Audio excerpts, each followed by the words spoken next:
Welcome back to the debate on Sky Sports News with Jolyon Lescott and John Hartson. Before the break, we were listening to Jolyon and his career, and possibly what he's best known for, although that was not best known for, but often gets asked about off the pitch. What about you, John? Well, obviously, apart from the obvious, you know, the Eyal Berkovic incident, which everybody alludes back to. Still? It was 23 years ago. I get asked what happened. And can you explain to our younger viewers what happened? Yeah, what happened was it was normal training session in the morning at West Ham. At West Ham's training ground, Chadwell Heath, just there, and the ball was rolled into me, and Eyal Berkovic sort of nipped in, and I tackled him from behind. It wasn't the best tackle in the world, and as I sort of gone to lift him up, he sort of threw a punch, which caught me sort of hip high. And then, as you see the pictures, I lashed out and I kicked him. In the face? Yeah, but there was a massive regret of mine, Jeff. I've got to be honest with you, because although I was very aggressive, I was 21, I was very boisterous, you know, at that time. I'd had 7 sort of sending offs up until I was 26, a couple for Arsenal, a couple for Wimbledon, West Ham. But I only got sent off the one time in over 200 games at Celtic. So as I got older, I got a bit wiser. I learned to control my discipline side of the game. Martin O'Neill was a stickler, you know, for discipline, like Brian Clough was. He hated bad discipline. You're no good to him not playing. You know, you can't win with 10 men. You've got to have 11 men, especially in the bigger games up there, you know, the derbies, the Old Firm games. So it was a huge regret of mine. I shouldn't have reacted the way that I did. And it was the wrong reaction. I brought a lot of shame on my family. And I always felt that always went before me. When people spoke about John Hartson, for instance, yeah, John, decent centre forward, gets hold of the ball, you know, all right in the air, good finisher, blah, blah, blah, good character. And then they'd go, oh, what about that? Do you not see that incident? So I always felt I had to get over that. Although from West Ham, I broke a record at Wimbledon. I went to Celtic for 6 million. Some big managers, you know. No, what would you say was the highlight of your career? The highlight of my career was, obviously, I'd played in 2 European finals. About 20, yeah. 20 occurred to Maldini, that alike, you know. So how'd you get on? We got beat 2-0. We drew 0-0 at Highbury. Paul Merson's first game back from being in the Priory. Massive crowd, support for Merce. And we went over there, and I was coming in, George Graham, obviously, at the time. But my time at Celtic was magical. You know, I won 3 titles in 5 years, played in a fabulous team. Martin O'Neill was fantastic to me, believed in me after I'd failed 4 medicals with my knee. And obviously there, Martin basically said, look, I believe you're going to be strong enough, you'll get me goals. Medicals have been there. Eh? Failing medicals. Yeah, been so there. With a knee? Celtic was a very special club for me. Yeah, to be fair, I was lucky medical-wise.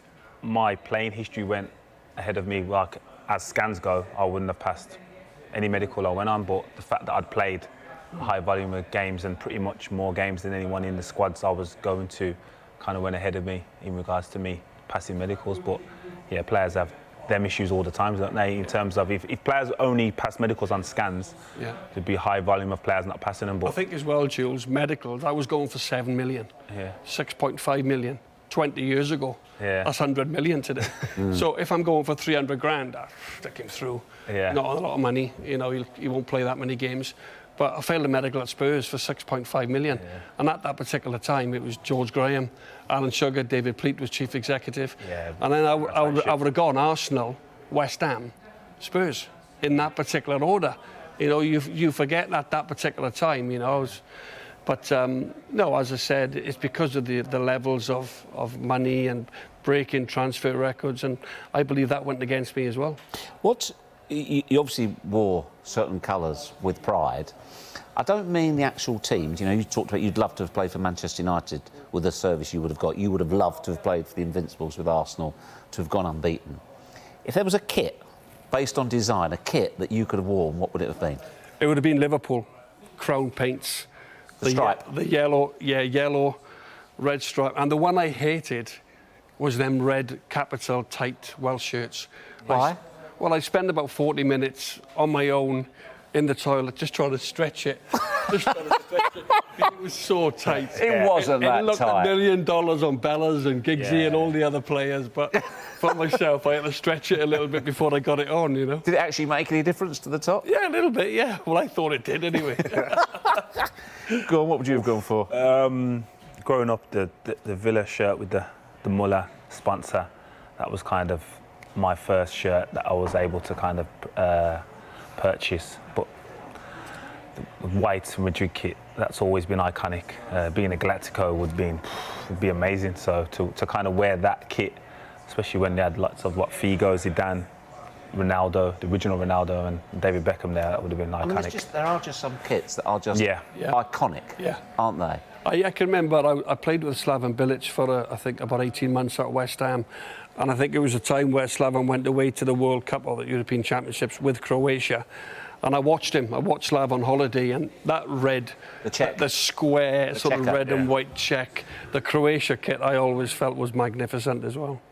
Well, it's the Brazil kit as well, isn't it? And of course, I think it's Ajax's birthday today, the founding of their club. For me, that's an iconic kit. Yeah, there's a lot of them, to be fair, but yeah, some of them just stick out more than others.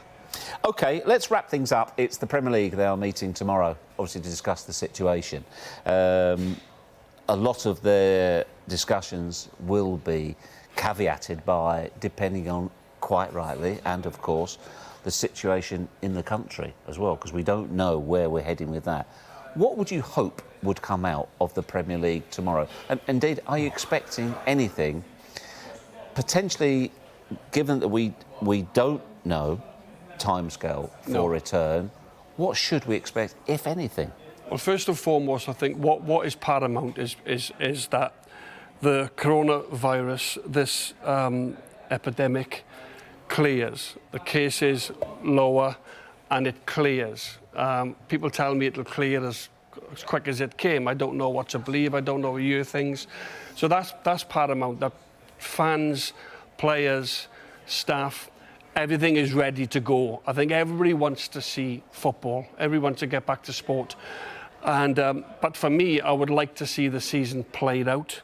If that was the case, I think with no Euros as well, that gives us a little bit of extra time.